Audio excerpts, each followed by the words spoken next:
In this video, I want to look at surface integrals for scalar valued functions. In order to develop the surface integral for a scalar valued function, I have to require that my function f be a smooth parameterized surface S that can be described by the equation r of uv is equal to a vector with components x of uv, y of uv, and z of uv, and I need r to be the set of all points uv, such that a is less than or equal to u, which is less than or equal to b, and c is less than or equal to v, which is less than or equal to d. We assume that my functions x, y, and z will all have continuous partial derivatives with respect to both u and v.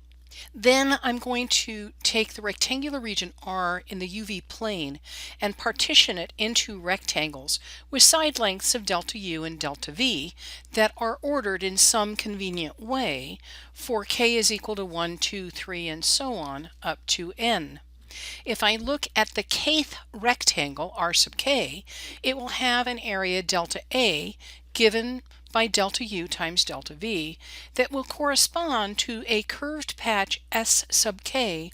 on my surface S, which has an area given by delta S sub k. Now, the trick is I've got to compute delta S sub k, and in order to compute that, I'm going to introduce two vectors that are both tangent to the surface at a point P with coordinates x sub k, y sub k, z sub k that is on the surface in my kth rectangle. The first vector is little t sub u. This is the partial of r with respect to u, which is the vector that has components the partial of x with respect to u, the partial of y with respect to u, the partial of z with respect to u, and this is tangent to the surface corresponding to a change in u where v is held constant in the UV plane. The second vector is little t sub v. This is the partial derivative of r with respect to v, and it's a vector with components the partial of x with respect to v, the partial of y with respect to v, and the partial of z with respect to v.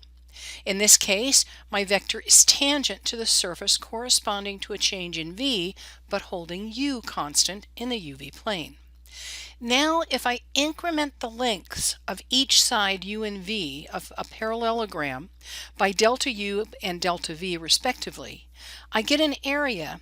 that's given by the magnitude of little t sub u delta u crossed with little t sub v delta v, which is equal to the magnitude of the cross product of little t sub u cross little t sub v times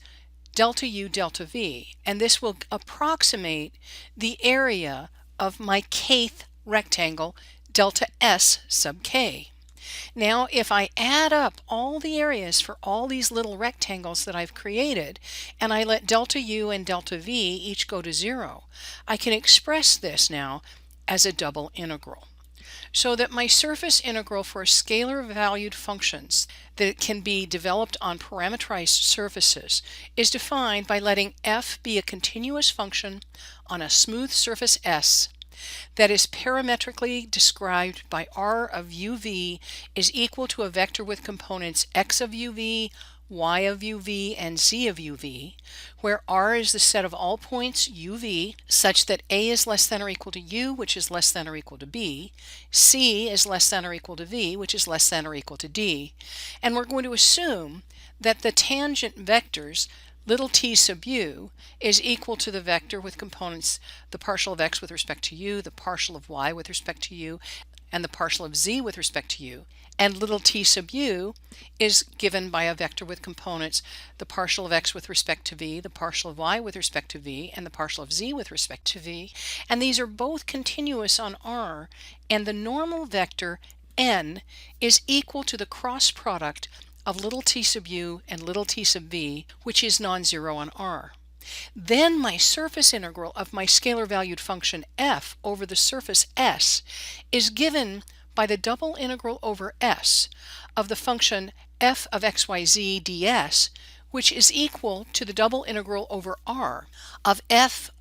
of x of uv, y of uv, z of uv times the magnitude of the cross product of little t sub u crossed with little t sub v dA. If my function f of xyz is equal to 1, then the integral we just developed will equal the surface area of S. So here's an example. I want to find the area of the plane given by z is equal to 3 minus x minus 3y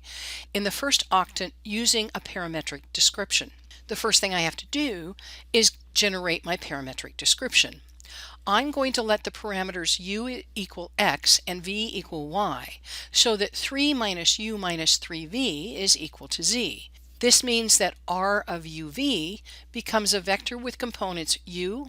v, and 3 minus u minus 3v, for 0 is less than or equal to v, which is less than or equal to 1, and 0 is less than or equal to u, which is less than or equal to 3 minus 3v. Little t sub u is the vector with components 1, 0, negative 1, and little t sub v is a vector with components 0, 1, negative 3.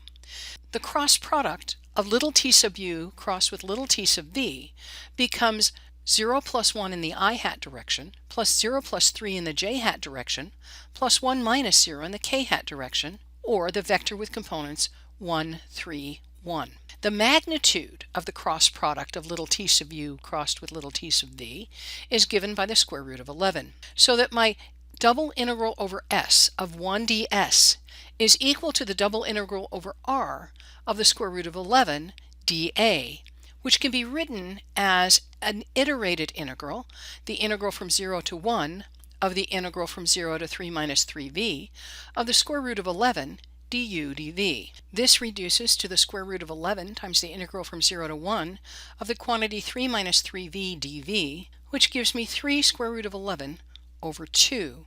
This is the area of the plane in the first octant described by z is equal to 3 minus x minus 3y that I have arrived at once I've parameterized my equation. Let's work another example. I want to evaluate the surface integral given by the double integral over s of f ds using a parametric description for the surface specified by f of rho phi theta is equal to cosine phi, where s is the part of the unit sphere in the first octant. So I first have to parameterize my function. I'm going to let the parameters u equal phi and v equal theta,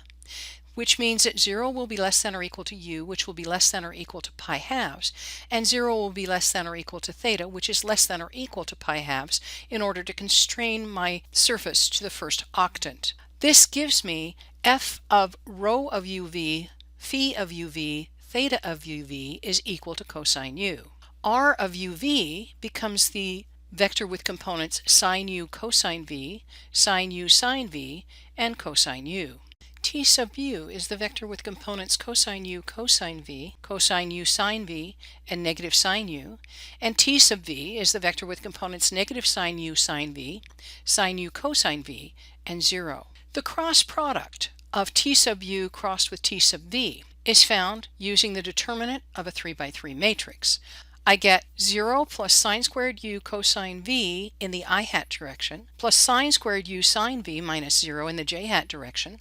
plus cosine squared v sine u cosine u, plus sine squared v cosine u sine u in the k hat direction. This gives me a vector with components sine squared u cosine v, sine squared u sine v, and cosine u sine u. The magnitude of the cross product, once I plug in all those values and simplify, becomes sine of u. Now I set up my double integral over r of cosine u dA, which becomes the iterated integral from 0 to pi halves of the integral from 0 to pi halves of cosine u sine u du dv. I'm going to let p equal sine u and dp equal cosine u du and make the substitution so that my inner integral becomes the integral from 0 to pi halves of p dp, which is equal to sine squared u over 2 evaluated from 0 to pi halves, and that gives me 1/2. Now my outer integral becomes the integral from 0 to pi halves of 1/2 dv. This is equal to v over 2 evaluated from 0 to pi halves, and I end up with pi over 4 for my surface integral. Now you get to try it.